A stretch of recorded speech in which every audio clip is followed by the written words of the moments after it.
so many people are being told they can or can't be something, or they have to be a certain way or certain, carry themselves in a certain way. Why? What's the need? Why are we limiting people to what other people perceive them as?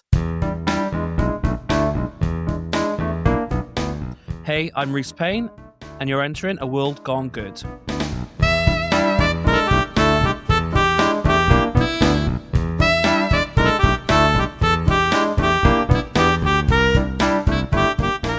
Well, hello, my name's Steve, and this is the place where we shine the light on everyday people making good happen each and every day. Welcome to World Gone Good. This past Monday, just 2 days ago, Cupid's Curse, my fourth novel, was published. Have you gotten your copy? How will you know the goings-on in Diamond Glen, the 55-plus community, if you haven't? We are talking a brand new murder, this time very closely related to our protagonists, Sam and Mac Whitmore. They've also got a potentially mob-affiliated new neighbor named Big Tony. His name's Big Tony. He's probably with the mob. A mystery woman named Gwyneth stirring up problems, and a secret book club they weren't invited to, which is kind of a rub when Sam Whitmore herself is a published author. Cupid's Curse is the summer cozy mystery read you've been craving, and you can grab it in paperback or ebook form on Barnes & Noble or Kobo websites. And for doing so, this self-published independent author says, as always, thank you.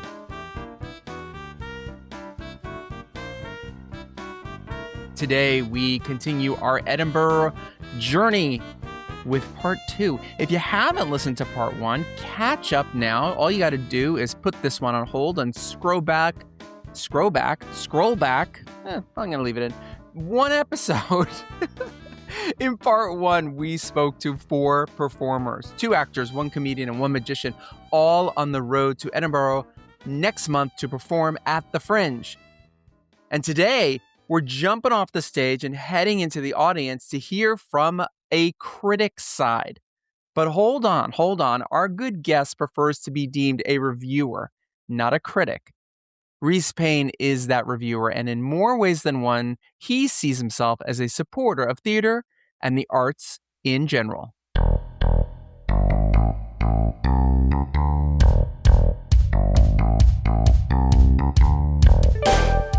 Here comes Rhys Payne from Rhys Reviews to share his good story.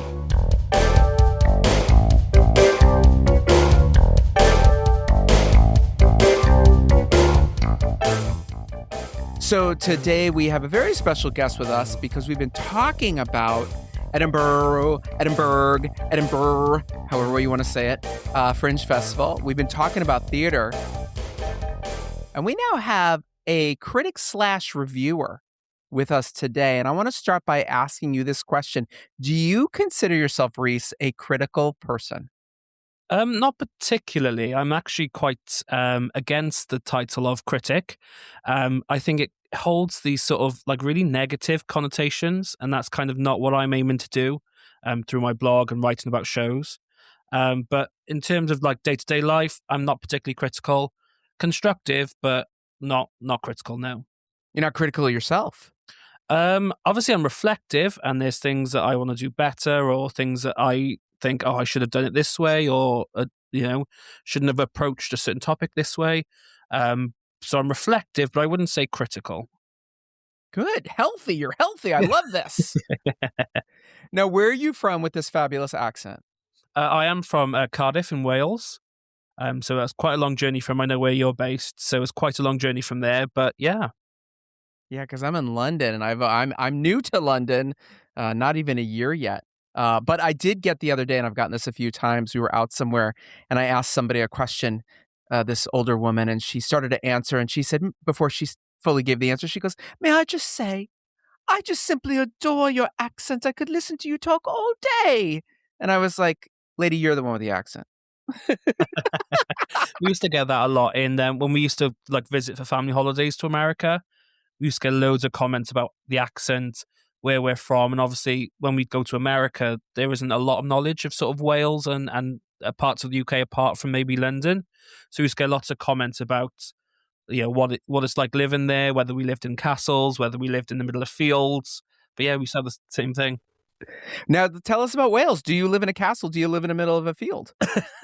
No, so I actually live in the capital city of Wales, Cardiff, which is quite a busy capital city. Not to the same extent that like, London is, but it is quite quite busy, quite built up.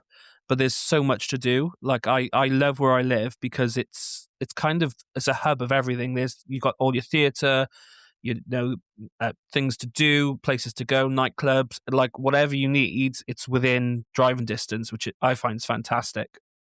Yeah, it's the same here for us in London, except probably 10 times more expensive. But it's funny because, we lived in Los Angeles for a very long time, my husband and I, and then we moved up to Santa Barbara, California, and much more limited things to go out and do and in times to do that at. But I love London. I love the UK because you wake up and you're like, today I'd like to go to Barcelona. Get on a train, I'm in Barcelona. It's amazing. Mhm. Do you feel you've taken advantage of it through your life? Has it become old hat to you? I've experienced lots of the things that we can do sort of locally.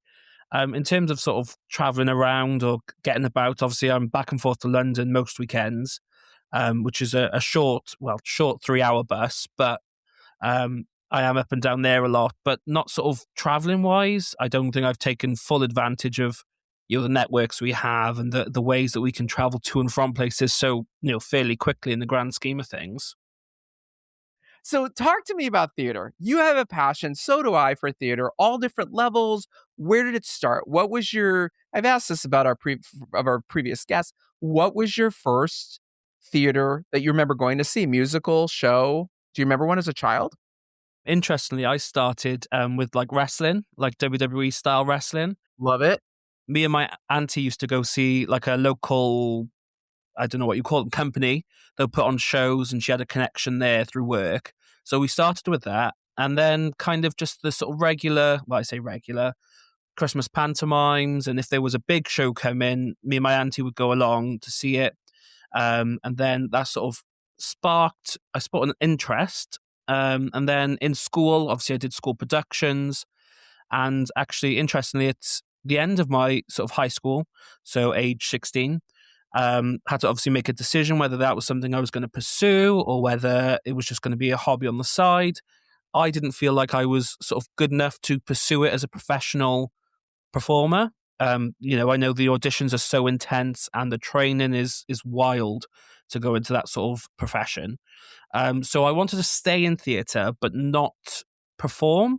So I sort of bounced around a bit, did stage management, did sort of a little bit of choreography, a little bit of, photography. From that, then obviously seen lots and lots of different shows and was kind of sharing my views on what I thought about them. And then that kind of spiraled into running a review page where I write about the shows I've seen and what I like about them and what I enjoyed. I love that you took advantage of every side of it, and were you more comfortable behind the scenes as opposed to being on the stage?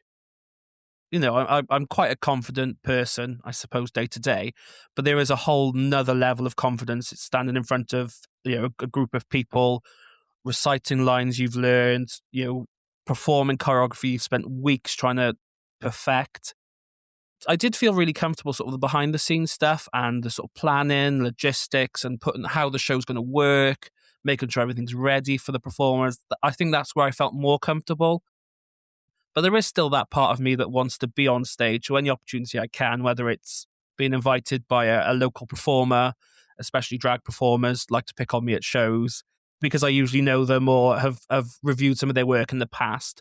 But any sort of moment I can get on stage, even if it's something silly, I really enjoy that. So that kind of stayed there.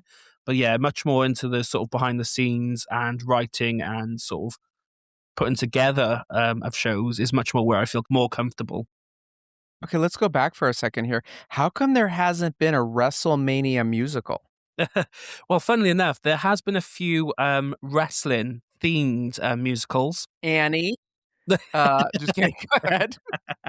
That I've been lucky enough to sort of, even if it's just listen to and write about, but also see live.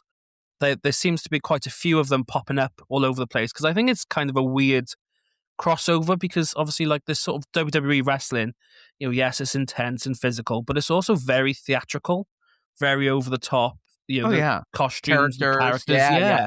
And so I think that kind of link is being really explored at the moment, seeing shows pop up from all over. And even professional WWE wrestlers are appearing in these musicals because obviously they've had the experience of that sort of big character performance thing. And yeah, it does seem to be getting more popular. It's not as popular as I think it should be, but it is popping up all over the place. So you began a career, a passion that you have of reviewing, supporting, uplifting, but you also have to be honest in what you do. Do you ride that line carefully? You know what I'm saying? As like when you meet somebody for the first time, like me, you had me on your show, you could come see my show and not like it as much as you liked having a conversation with me beforehand. That's what I was saying earlier about I don't particularly like the critic label. I think that sort of critics are known for being sort of to pick out things they didn't like or didn't enjoy or don't think worked. Whereas I'm kind of more, as you mentioned there, uplifting and sort of, because putting on a show is hard work. It doesn't matter if it's a musical, if it's a play, even if it's a short movie. There's a lot of work and effort that's gone into creating what the person wants to portray to listeners or to the audience. And I think tearing people down for, lack of budget or lack of access to resources is really damaging to sort of not only the person themselves, but the industry as a whole.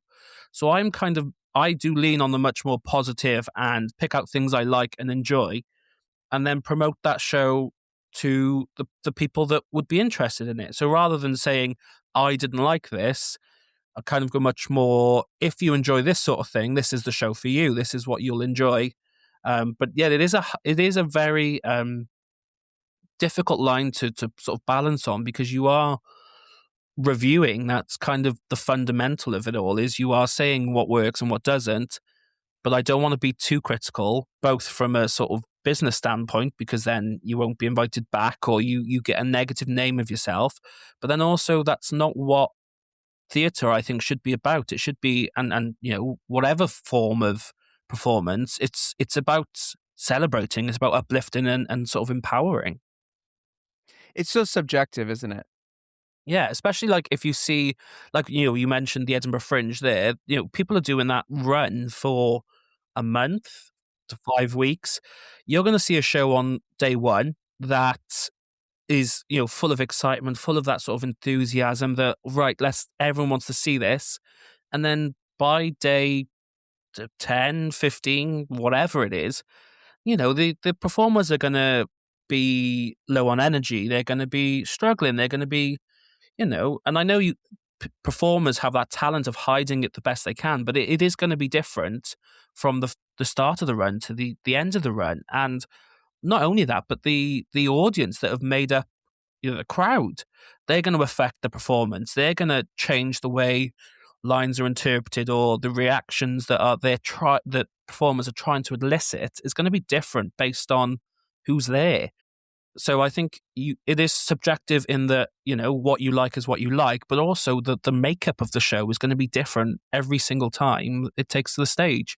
So it'd be unfair to say this show is bad or this movie, I didn't enjoy it, because you're going to get a different experience every time you listen to or watch.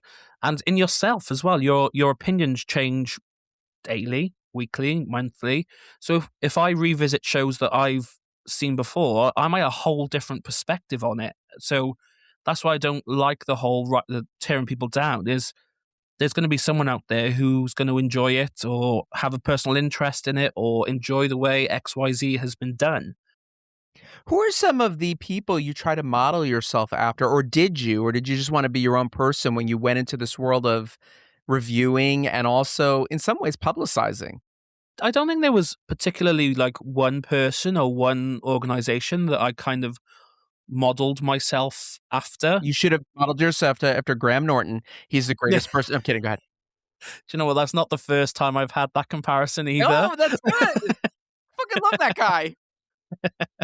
I've done a bit of judging of competitions, and I do get Graham Norton a fair bit. But But I just think because I started, seeing all these shows and just simply telling people what I thought of them, just sort of casually as you would in conversation. I kind of tried to transition that just into the writing, of like, this is what I enjoyed, this is what was good, this is what was bad. So I don't think I changed my sort of the way I present that much. But then I think there's a whole different level to sort of doing sort of these recordings or doing interviews that kind of bring out a slightly different side of how I kind of not want to be perceived, but how I present myself. Is it important to you that that positivity comes through so people feel safe when they're talking to you or respected? Yeah, I think for sort of like interview wise, I think it is really important that you have that sort of positive, friendly vibe, because people are not going to want to chat and they're not going to want to, give you the sort of information that, the hooks or the sort of things that would draw a crowd in if you are quite standoffish and quite abrupt. In terms of sort of reviews, I think it, as I said, mentioned earlier, it kind of helps business wise, but then also that's kind of who I like to be in my day to day life, is kind of looking on the brighter side of life and kind of celebrating what people have done rather than sort of tearing them down. Are you going to the Edinburgh Festival? I am, yes, for the first time ever. I'm going this year for 6 days. And I've already got booked in so many shows. I'm a bit concerned about how I'm going to, run through the streets of Edinburgh to get from show to show. But then I think that's part of the fun. I think I've already been told that it's chaos, it is wild, but you will see you'll see the widest array of shows, I think, possibly in the world at the same time. You'll see a show that you think is the greatest thing, 5 stars, will sell out the West End or on Broadway, and you'll see a show where you go, well, that was different, that was interesting.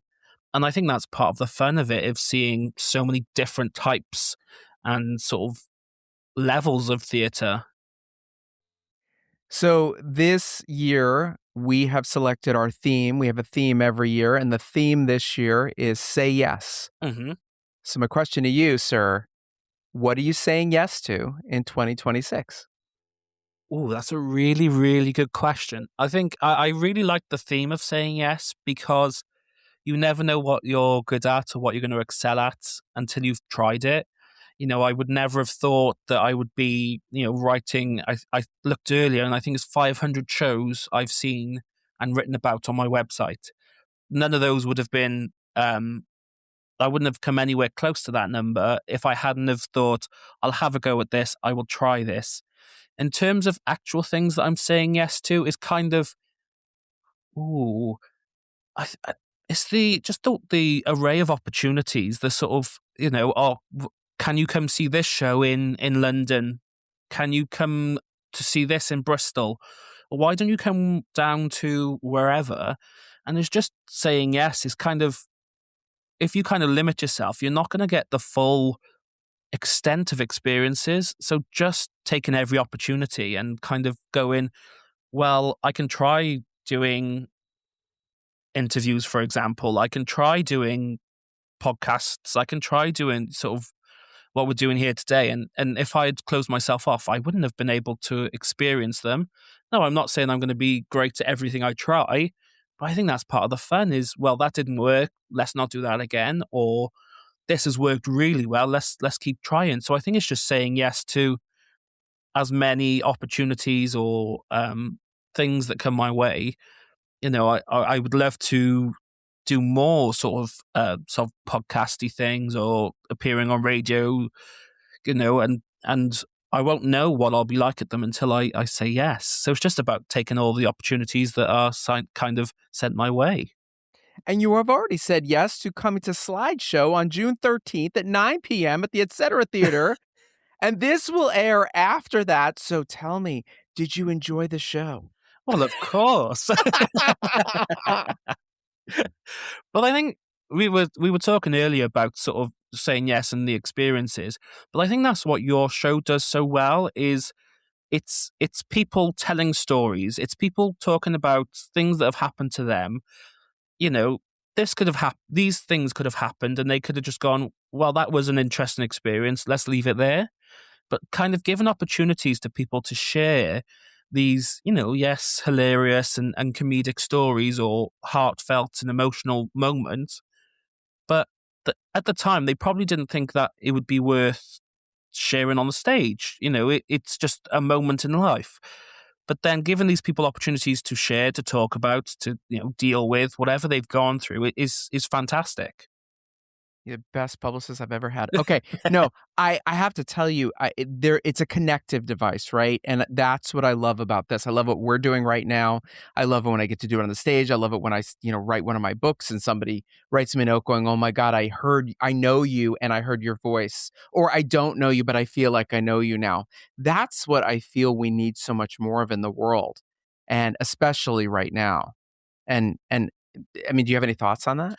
Yeah, no, totally. I think that right now is so many people are being told they can or can't be something, or they have to be a certain way or certain, carry themselves in a certain way. Why? What's the need? Why are we limiting people to what other people perceive them as? It's an excellent question. Mm. Actually, I have got a question for you. Obviously, in our interview, we talked about your many sort of your facets to what you do, the producing shows, writing books, all that sort of stuff. So, what makes you decide to say yes to any of those projects? What makes you feel like you want to get involved? This is an excellent question. Thank you for taking over the interview. I have had a rule my entire almost my entire life, which is if it's fun, I will do it. If it stays fun, I keep doing it. When it's not fun anymore, I stop doing it. This is applied to family, friends, romantic relationships, employment. There was a running joke for the longest time that I was the king of quitting because I was just like, "What the fuck am I still here for?" Like, "Oh, this isn't fun. I gotta go," and something else would come through. So the answer to that is simply, if it's fun, that's the requirement. Now, that doesn't mean it has to be hilarious. It can be a serious drama. It could be something emotional that is, a little bit more difficult for myself to talk about. But if the experience feels fun, if it feels that connection and I'm enjoying it, I keep doing it. It's always been that way. If it's fun, that's the answer. And like, I suppose it being fun, as you said, doesn't mean it's going to be easy or it's not going to be hard work. But if you enjoy it, then you know that's clearly a sign that that's something you're meant to do. I had a job for a very long time at Fox Entertainment. And not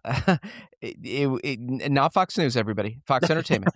And we had all these editors. We had like 13, 14, 15 editors, and we got rotated around a lot. Okay, so I'd go in it's called a bay, an editing bay, and you move around. So like today I'm with Ron, and tomorrow I'm with John, and the next day I'm with Bill. Like I was all over the place.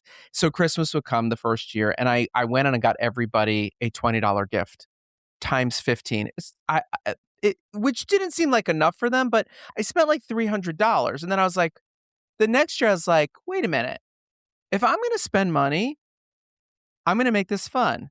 So we had this game show that failed. It was called the $1 Million Money Drop.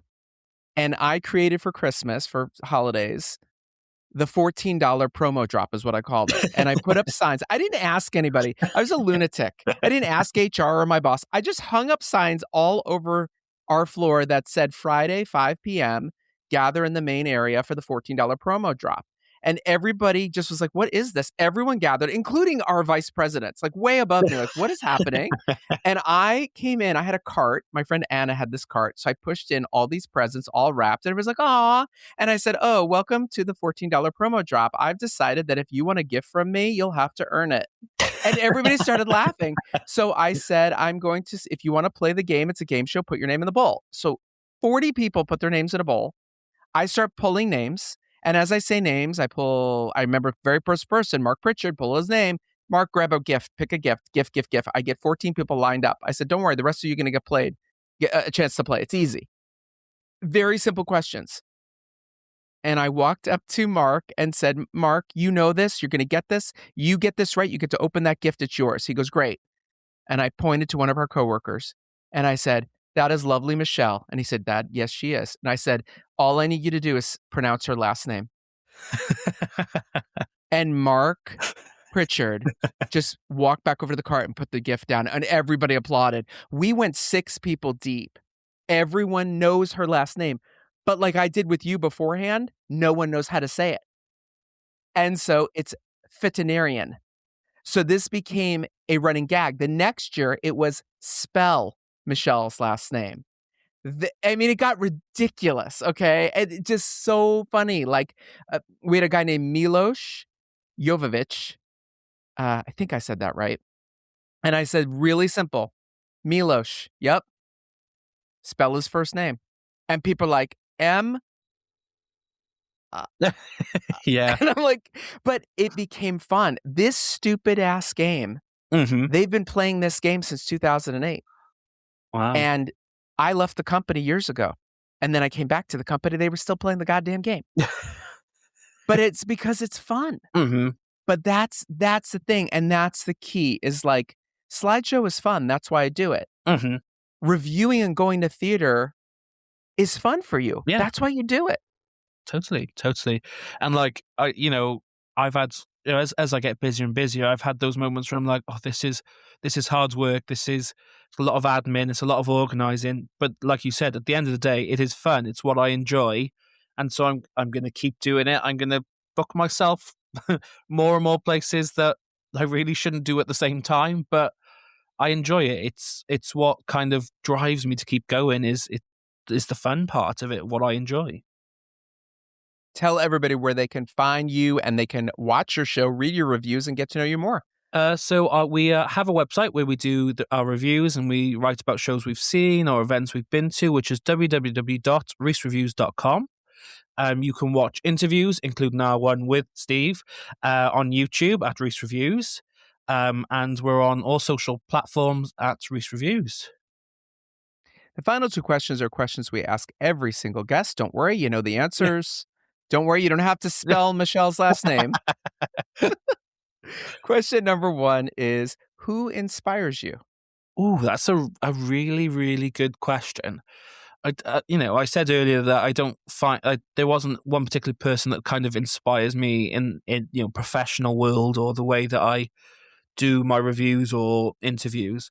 But I think there's lots of people that I take parts from. There are people that I go, oh, that was really cool or really interesting. What you did there, I'm gonna borrow, not steal, but I'm gonna borrow that and use it the next time I'm at whatever or doing a certain thing. I think there's the classic. My family are a massive inspiration for me. Supporting what I do, helping me get to and from places, or navigating the actual booking, the admin of it all. So they're a massive inspiration. But I think nobody's perfect. I don't think I can say there's one absolute person or organization or entity that I think I aspire to be. I think it's parts of lots of things and lots of experiences and lots of encounters I've had over time. And the final question is not a question. It is simply a statement to finish any way you like. Finish this. Tell me something good. Ooh, something good. I think something good is that I believe personally that everyone has their own story to tell. Everyone's had their own experiences, their own things they've gone through. Similar to slideshow is things that at the time we maybe didn't think were, noteworthy or important, but to other people in the audience or other people that are involved in your life, your own experiences are really, really interesting. And I think we are seeing a time when, there's these complaints that theatre is oversaturated or movies are becoming, old hat, or independent movie producers XYZ are doing whatever. But I think everyone truly has a story that they can share, that there will be 1,000 people who will take something from, that will relate or that will learn something new. And I think that's every single person. I would love it if everyone was writing about the shows they loved or things they enjoyed or whatever. I think that would be a world where, all our opinions are important and inform what we do or, influence what experiences we could see or encounter.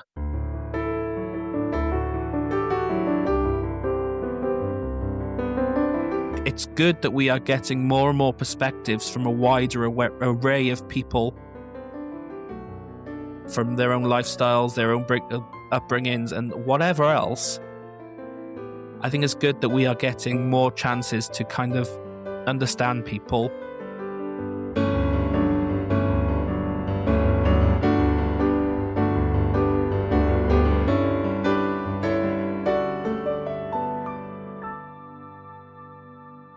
Thank you, Rhys, for sharing your good self with us. Next time on World Gone Good. Edinburgh Fringe is not about commerce. It is about art. It is about expression. It is about absolutely being free to say, do, and whatever, and be as creative as possible or as authentic as possible. Our Edinburgh trifecta tops itself off with my pal Stacey Burrows, who is back for the second time on our show. Stacey is no stranger to the Fringe. She's performed there multiple Augusts in a row. We're going to talk about her new show, Fool's Goldmine, how she gets and stays creative, and why life on the stage is the life for her. All this and more on our next all-new episode. Until then, be good.